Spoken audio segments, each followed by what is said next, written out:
Brigada Balita Nationwide. Samantala mga kabrigada, isang grupo nagtipon din sa labas ng Campo Crame para ipaabot ang liham ng suporta kay General Torre. Mga Nepo Babies, abay tinulig sa rin. Brigada Kat Austria, ibrigada mo! Brigada Live Report.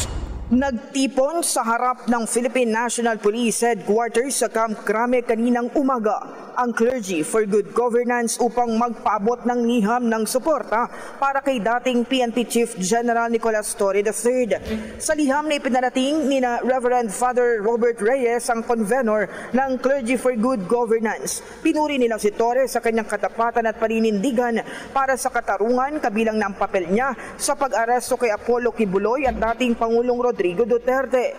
Bukod sa suporta kay Torre, nanawagan din si Reyes sa sambayanan na tumugon sa panawagan ng Clergy for Good Governance para sa pagsisisi sa gitna ng mga isyu ng katiwalian. Isinagawa nila ito habang suot ang sako, may abo sa mukha at kamay at nag-ayuno o nagdasal. Ipinakita ng mga ito ang pagbabalik loob at pagpapakumbaba sa Diyos. Tinuligsari ni Reyes ang tinatawag na Nepo Babies at kanilang mga magulang dahil sa marangyang pamumuhay.